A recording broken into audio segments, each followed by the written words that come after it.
Hey, I want to welcome you to Increase.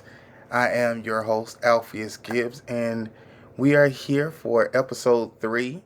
This is still season 1 of our podcast, and today I just want to kind of talk about some things, and one of the things that I really want to talk about is being exposed to new. I am enamored with the amount of information that we have today.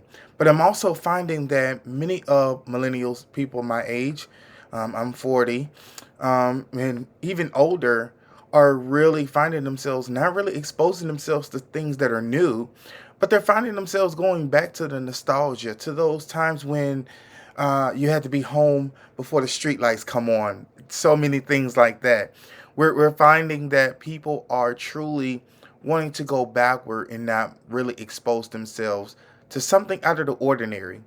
I've heard it said, and possibly you have as well, that when you can show me your 4 friends, your 5 friends, then I can show you your future.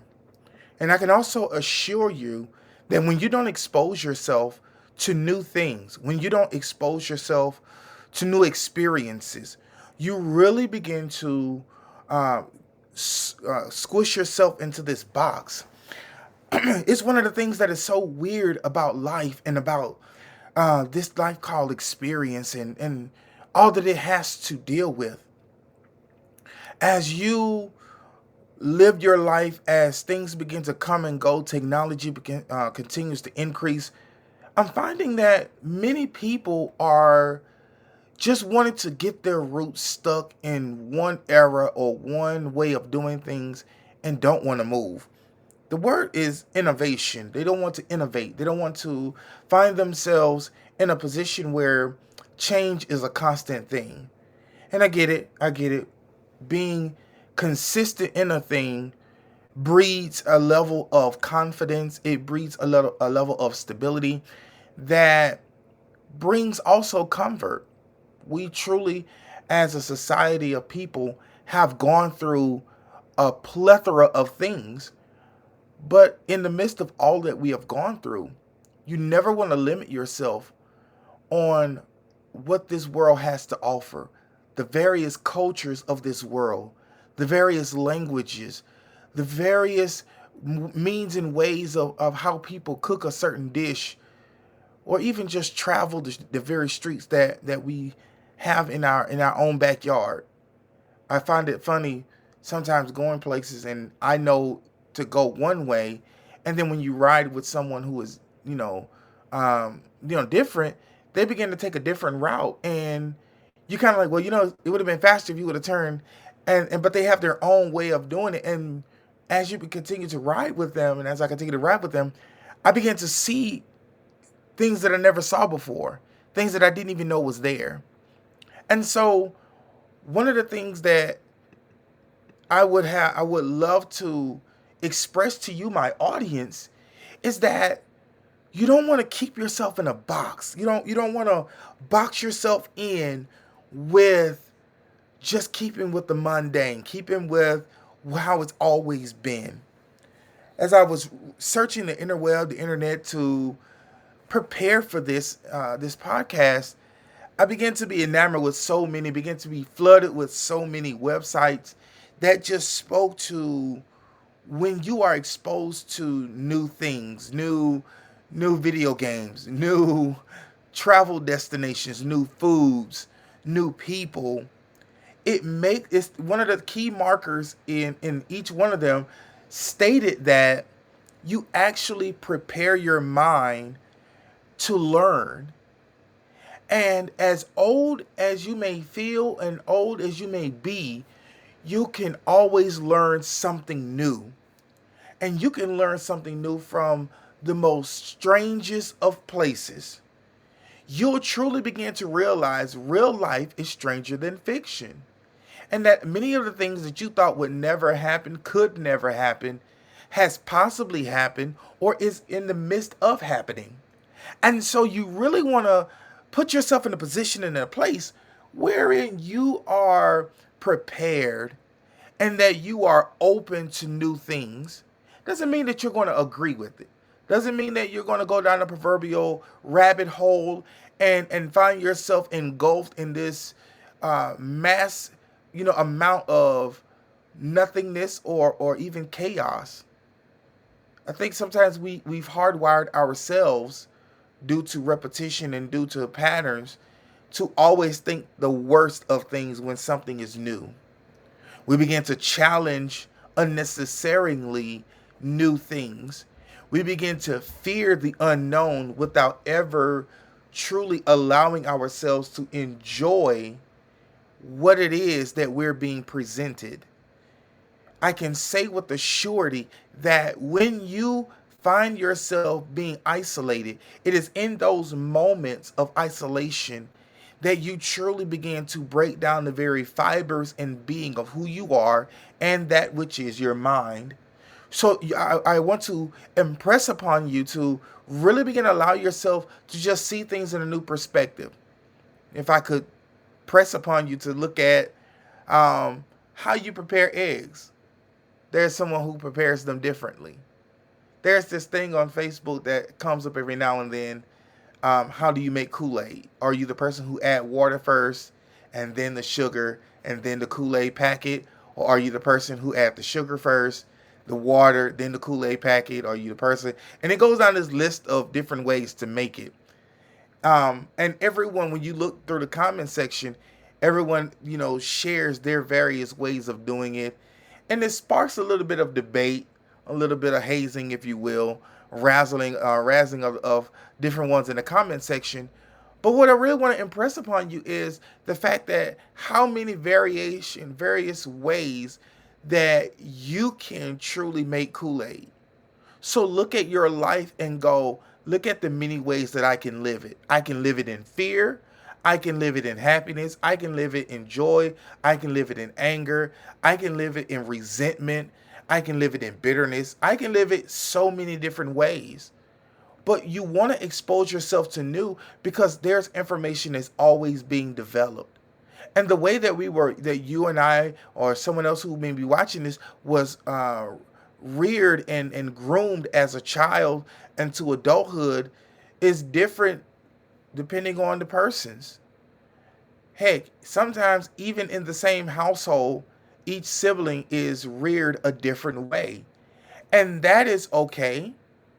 You may not agree with it, but it happened and it made you who you are.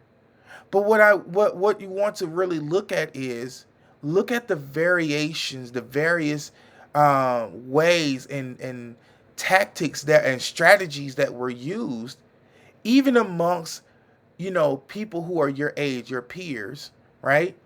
Look at how different that is. So you always want to leave yourself in a position and in a place wherein you truly can go, wow, I never thought about it that way. Or, I never would have put those two things together, but it works.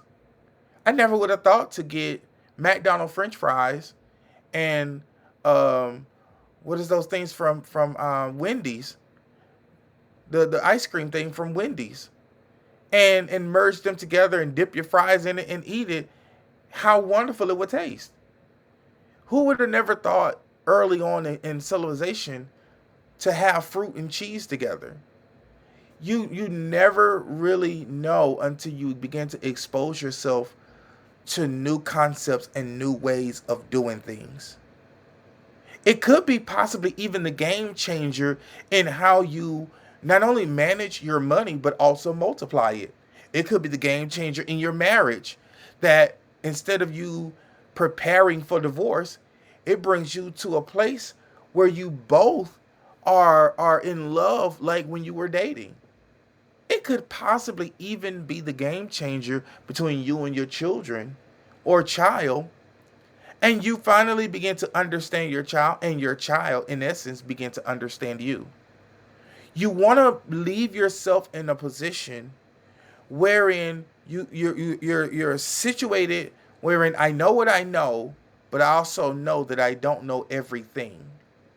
That in the midst of life itself, that I not only can be wrong, but even in the midst of me being wrong, I can still be right. Growing up, we would use these book covers, and the book covers were, sometimes paper bags, or they would have a sheet of paper that was, you folded a certain way so that it could cover your books, your textbooks. They don't do those things now, but back in the day they used to do those things, and I used to love it because if it was blank, it gave you the opportunity to express yourself in drawings and in writings, and everyone would have a different way of doing things. Well, before long, you started looking at your neighbor who was sitting next to you, and you will begin to see that there was even different ways for you to even fold the paper to cover your book.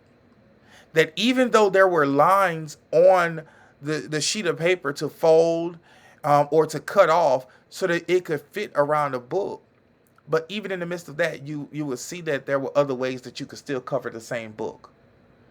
And what I want to impress upon you is that in this year of life and the place that you're in right now, there's so many different ways that there is hope at the end of the tunnel, that there is life still in you, and that as long as you have breath in your body, you still have an opportunity to create, to produce, to become anything that you want to be. Don't look at your age. Don't look at what you don't have. Don't look at who's not connected to you, and begin to literally self implode or self sabotage what it is that you have to offer. It could have taken you 50 years to acquire the knowledge and information so that the next 5 to 10 years of your life runs that much smoother. Everybody's not going to be the 25-year-old millionaire. No one, everyone is not going to be the billionaire under 40. Everyone is not going to be that one person that get discovered off of one video or off of one book. Now they become this best-selling author. For some, it takes years, and it takes failure after failure after failure. But I want to put to you that it may not really, you need to not look at it as so much as a failure, but also a means of in which that you were creative, and you found that everyone didn't like that stream of creativity. But that did not dictate that you're not a creative person. Because in this life, you're going to do things and everyone is not going to like it. But that doesn't mean that you need to stop exposing yourself to something new.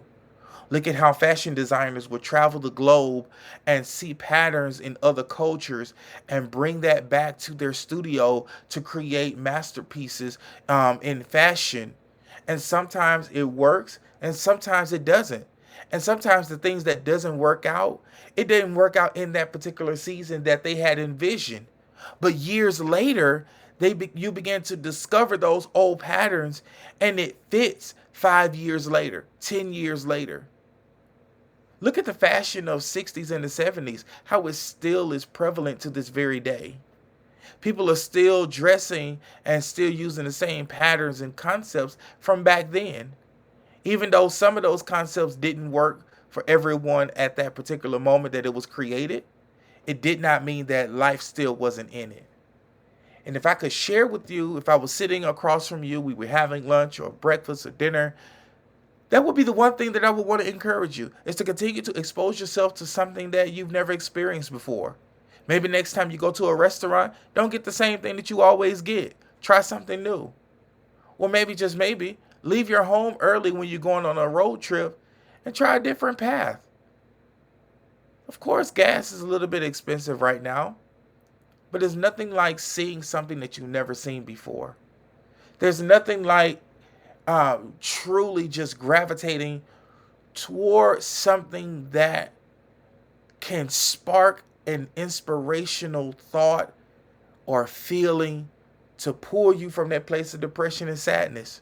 But whatever the case is, I just want to encourage you to not give up. I want to thank you for your time. Thank you for joining me on Increase. I hope you have an amazing day, an amazing week. And I can't wait to see you right back here as we continue in our broadcast. So long.